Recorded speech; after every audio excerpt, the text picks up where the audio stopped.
What's good, YouTube? It's your boy Trell here with Team APS, coming at you guys with a different video than I typically do, and that's probably why I'm the one doing it. Paul has commissioned you guys to give him some ideas for some generic staple cards. I have not read anything, so bear with me on reading because I am a Yu-Gi-Oh player. Now, we do not read, so I would like to preface this by saying I'm being forced to do this. This is my cry for help. As far as the rating scale, staple or trash? Anyway, let's get to it. The very first card is called, this is just called Pop, and it's just a hand popping a balloon. It is a normal spell card. Target a card on your opponent's field, destroy it. I like it. And if we're being fair, it's really hard to call things staple, but I'm going to give this a staple merit. One, we're in a format of tournament. You don't want to destroy things, so that's why it can be a staple, because it's very dangerous. Also, it targets. And we realize in this game, a lot of things that target aren't as great as they used to be because there's so many ways to dodge targeting. I feel like this is a very well balanced, very simple card. It's kind of like with the hammer shot, fissure, smashing ground, along those lines, but it's any card. And it's a normal spell, so it's not as broken as, like, quick play or whatever. So we will give this a staple. All right, let's see what else we got. Y'all doing good so far. Okay, this one's called Backflip. It's a level 2 Earth insect. It's literally somebody doing a backflip. And this can't be an insect. It's gotta be a person, but it's an insect. Attack 1000, defense 1000. Discard this card, quick effect. For the rest of this turn, you can immediately flip set monsters on your field. You can only use Backflip once per turn. This card is good. It's not a staple, just given how the climate of our game is, but given the decks that we've had, like, first off, it's a level 2 insect, so if anybody who knows the game, the first thing you think of is crawlers. Should be. If you're thinking Sprite, get out of here. So this person is probably a crawler player. This is awesome. Also, I feel like it should work really well with Shadows. They don't set a lot, but they do. And the fact that they're a flip effect monster, they're required to be flip summoned. There's a thing. I feel like this card would be a little better if it had an effect of when he got sent to the graveyard by effect or whatever, because like, of course, it's a hand trap basically, which isn't bad, but at some point it should be on the field or something should happen. I feel like if it gave it more of an effect that that allowed it to destroy by card effect, it would do XYZ. It would be closer to staple. Good job though. Cybernetic Cephalopod. It is a light link 3 machine, 2400 attack. It doesn't show the requirements to summon it, but okay. It says if a monster from the extra deck is summoned to a zone this card points to, and it has all 3 of the link pointers pointing down, so the down and the 2 diagonals. Add 1 ink counter on this card. If this card has 3 ink counters, quick effect, you can remove all 3 counters and select 1 monster your opponent controls, negate its effects, and if you do, destroy it once per turn. This is actually pretty interesting. Ink counter sounds it sounds quirky. Not a bad art either. I honestly don't want to call it trash. The whole 3 ink counters thing and just being able to negate an effect and destroy of a monster, it's one of the things you kind of have to set up for, because basically you have to summon 3 monsters, which we can say isn't hard, but one, like I said, I don't know the requirements to summon the card, and 2, it doesn't do enough for being a link 3 and being a quick effect. Do like it, not a staple. Good job though. I can't call it trash. What do we have next here? This one is called Rorschach. You guys in this art, this is crazy. This is called Rorschach. It's a normal spell card. Draw a card. Your opponent calls a type, monster, spell, or trap, of the card drawn by this effect. If they called it right, they draw a card. If they called it wrong, you draw an additional card. This is very dangerous. It's kind of like Cup of Ace to an extent. This yells out FTK piece to me. It yells out FTK, it yells out linear combo thing, like, oh my gosh. Anything that's FTK is just not a staple to me anyway, to make that clear. So far, nothing has been trash. Now, I know I said it'd be staple or trash, but so far, nothing's been trash, so y'all gotta forgive me for not using trash, but I see applications for a lot of these cards that I've seen so far, but if this is ever to be printed, there will be some kind of FTK with it, I'm pretty sure. So Konami, don't watch this video and make this card. Moving on. Connection Firewall. It's a continuous trap card. During either player's main phase, you can target a link monster on the field. Neither player can special summon monsters with a link rating higher than that card for the rest of the turn. We've got so many D-Barrier-esque cards though that I don't think that is necessary. And also it's very specific because it's pertaining to link monsters exactly. But it's good. The art's pretty cool too. It's like a digital lock. It's really nice. Not trash, not necessary though. Being a continuous trap card is very different though. Like just the once per turn, being able to just and it's during either player's main phase too, which is crazy. I'm not sure why it's either player's main phase, unless there's some way to link on your opponent's turn, maybe the IP Masquerade type thing, but that part kind of gets me. It's cool though, not staple. Full Bloom in Spring, and this is just Ash Blossom's art. There's a lot of words on this one though. Add 1 card from your deck to your hand. Your opponent's cards and effects and the activation thereof cannot be negated the turn you activate this card. You can activate this card from your hand in response to an opponent's card or effect that adds a card from the deck to the hand. This is an interesting one. This kind of reminds me of Sales Pitch with a little extra added, I guess, cost. Because Sales Pitch pretty much says if your opponent adds one, you add one. You just can't activate the card the turn that you add it, basically. That's another normal trap. So it's kind of the same thing as that. Your opponent not being able to, not being able to negate any of your opponent's things. It doesn't say that you can't activate it that turn. So whatever you add to your hand becomes viable as soon as you add it to your hand. The only reason why I cannot give it the staple treatment, because I feel like if this were anything other than a normal trap, it would be.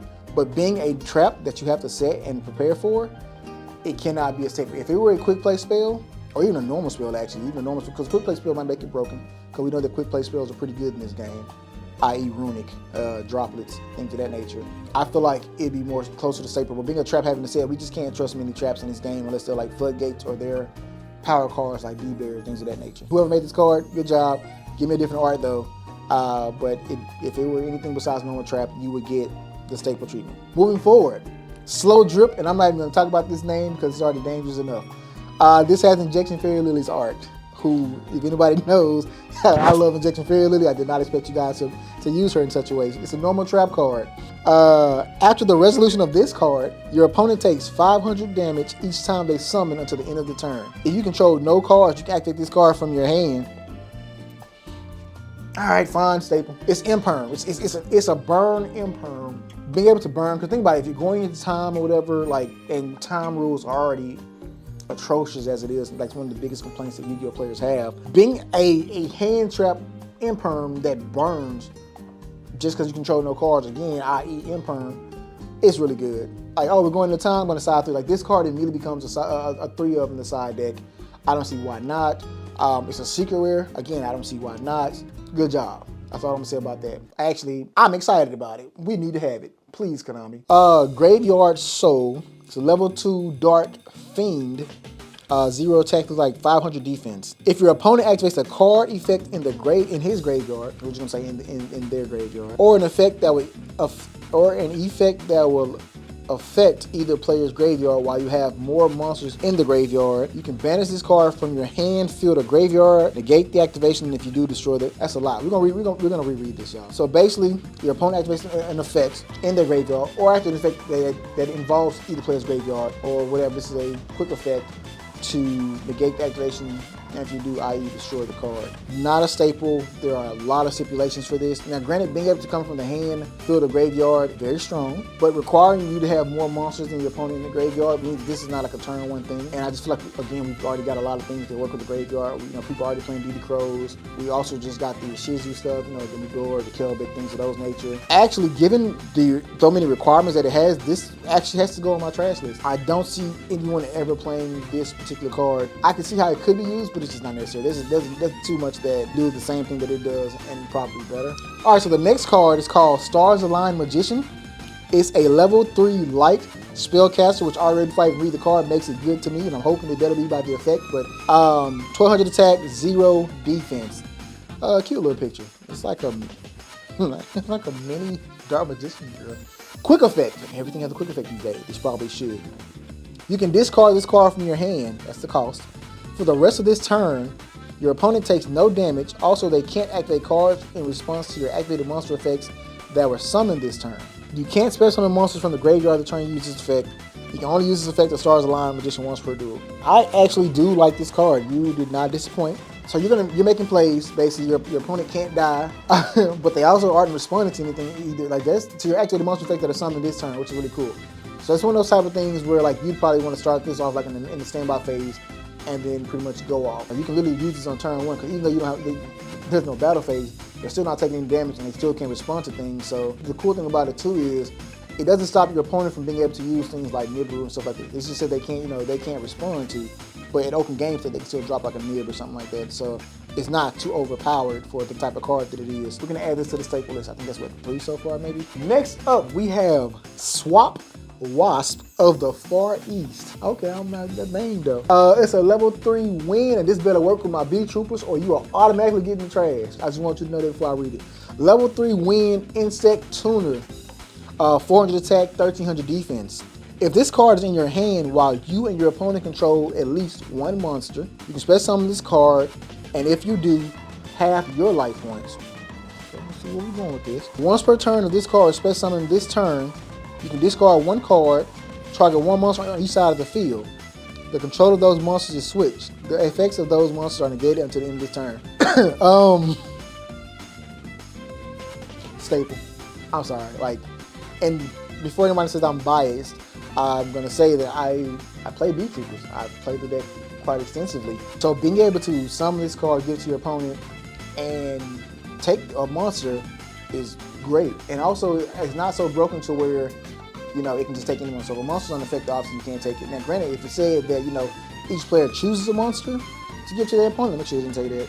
Yeah, basically it said the control of the monster is switched. So now if it said that each player chooses, then that means even the monster's unaffected has to go to your side, and that's when it gets crazy, right? And also you're having your life points, so you better, whatever play you make better count, right? Like whatever play you make better count. It's a tuner, because there's some really broken like insect synchros, there's some really broken synchros in general in the game. It doesn't lock you into insects, so there's one.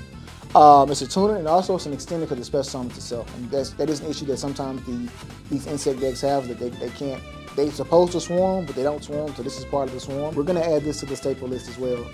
This card, pretty good. So whoever you are, talk to Konami, tell them to make this card for me. All right, y'all, so that was pretty much my list of generic cards. I hope you guys enjoyed that. If you guys want to see more, make sure you leave some comments down below. Individual cards that you guys think would be pretty cool to showcase and to talk about. None of them were horrible. There's only one that went on the trash list, and it wasn't that it was trash, it just had too many stipulations. But I do thank you guys for your submissions. This was a very fun video to do. Pass turn.